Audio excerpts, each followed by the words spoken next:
मैंने हमेशा gate number 4 का साथ दिया, लेकिन अब मुझे नजर लग गई है। शेख रशीद अहमद ने कहा कि नवाज शरीफ को कब नजर लगती है, इसका मैं इंतजार करूंगा। किसी को समझ नहीं आ रही कि मुल्क की सियासत किस तरफ जा रही है। इलेक्शन इदारों और जमातों के दरमियान नहीं, बल्कि सियासी जमातों के दरमियान हो। अवामी मुस्लिम लीग के सरबराह शेख रशीद अहमद ने कहा है कि मैंने हमेशा गेट नंबर 4 का साथ दिया, लेकिन अब मुझे नजर लग गई है। अदालत में पेशी के मौके पर मीडिया से गुफ्तगू करते हुए उन्होंने कहा कि मेरा ख्याल है केसेस जरूरत से ज्यादा ही हो गए हैं। जिले के दौरान मेरे खिलाफ ऐसे शहरों में मुकदमा दर्ज हुए जहां मैं कभी गया ही नहीं। मेरी दरख्वास्त है कि मेरे खिलाफ जो भी केस है उसका मुझे पता हो। साबिक वजीर दाखिला ने कहा कि हारता वो है जो हार मानता है। अल्लाह से मदद की उम्मीद है, क्योंकि जो हार नहीं मानता अल्लाह उसकी मदद करता है। लोग कहते हैं कि आप सियासत नहीं करते, जिस दिन इलेक्शन शेड्यूल आएगा उस दिन हम ही सियासत करेंगे। उस वक्त किसी को समझ नहीं आ रही कि मुल्क की सियासत किस तरफ जा रही है। शेख रशीद अहमद ने मजीद कहा कि मैं कहता हूँ इलेक्शन सियासी जमातों के दरमियान होने चाहिए, इदारों और जमातों के दरमियान नहीं। उसके बाद फैसला अवाम ने करना और अवाम सियासतदानों से ज्यादा समझदार है। इस वक्त पाकिस्तान में दो ही लोग खामोश हैं, या तो नवाज शरीफ या फिर मैं।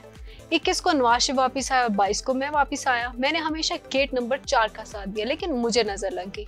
नवाज शरीफ को कब नजर लगती है इसका मैं इंतजार करूंगा। अदालत ने सरबराह अवामी मुस्लिम लीग शेख रशीद अहमद की पटिशन के तमाम एतराजात खत्म करते हुए नंबर लगाकर फिक्स करने का हुक्म दिया।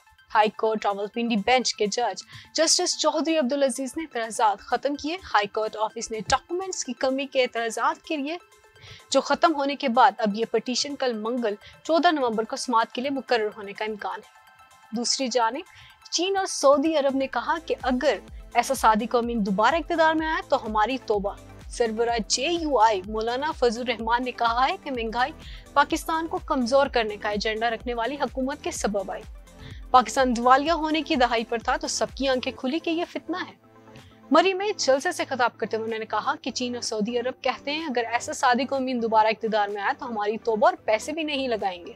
जलसे में उन्होंने कहा कि हमें माजी में बहुत से चैलेंजेस का सामना करना पड़ा। दुनिया समझती रही शायद नजरियाती सियासत खत्म हो चुकी है। बातें हो रही थी मगरिब का सरमायादाराना निजाम फतह हासिल कर चुका है। ये भी कहा जा रहा था कि अब हमें मगरिब के एजेंडे के ताबे रहना है। हमने खित्ते और पाकिस्तान में इस नजरियाती चैलेंज को कबूल किया और मैदान में रहे। अमेरिका, मगरिबी ताकत या सहूनी कुव्वत हो, सबको हमने शिकस्त दी। कहा कि जमायत उलमा इस्लाम 100 साल तारीख रखती है। हमारी पुश्त पर कुर्बानियां हैं। हमने हथियार नहीं डाले। अफगानिस्तान में रूस आया तो लोगों ने हथियार उठाया। अफगानिस्तान में अमेरिका आया तो लोगों ने उन्हें बाहर निकाल दिया। माजी में हमें बहुत से चैलेंजेस का सामना करना पड़ा। अब माजी की लकीरों की पैरवी की बजाय नए जाविये के साथ मुस्तकबिल की तामीर करनी है। कहा कि अगर अमेरिका खुद को सुपर ताकत समझता है तो अहमक है, अगर हम भी अमेरिका को सुपर ताकत समझते हैं तो अहमक है। फलस्तीन में हमारी माएँ और बहनें शहीद होती हैं। फलस्तीन में बुज़दिल छोटे बच्चे और औरतों पर भी बमबारी करता है। कहा कि फलस्तीन वाले हमारे भाई हैं। पूरी उम्मत मुस्लिमा उनके साथ खड़ी हो। पूरी दुनिया में इसराइल के खिलाफ मुजाहरे हों। अमेरिका, बरतानिया, फ्रांस में भी फलस्तीनी अवाम पर जुल्म के खिलाफ मुजाहरे हुए। जंग के भी कुछ असूल होते हैं। इंसानी हकूक की तंजीमें कहाँ हैं? उन्होंने कहा कि अफगानिस्तान में रूस अमेरिका को बाहर निकाला गया। अमेरिका मगरिबी दुनिया बहरी बेड़े लाकर हमायत कर सकते हैं तो मुसलमान बरादरी को क्या साम सूख गया? मौलाना फजल रहमान ने मजीद कहा कि मैंने किसी की परवाह नहीं की। वतनी अजीज की नुमाइंदगी करते हुए हमास की आदत से मुलाकात की। हमास की आदत से मुलाकात में वाज़ेह कहा कि पाकिस्तान का बच्चा बच्चा फलस्तीन के साथ है। हमास ने भी वजाहत से कहा कि दुनिया में हमारी उम्मीद पाकिस्तान है। पाकिस्तान ने अक़वाम मुत्तहिदा में जो मौक़िफ़ दिया उसकी कदर करते हैं। इस तरह की मज़ीद वीडियोस को देखने के लिए हमारे चैनल को सब्सक्राइब करना ना भूलिएगा। इसी के साथ दीजिए हाफिज़ को इजाज़त।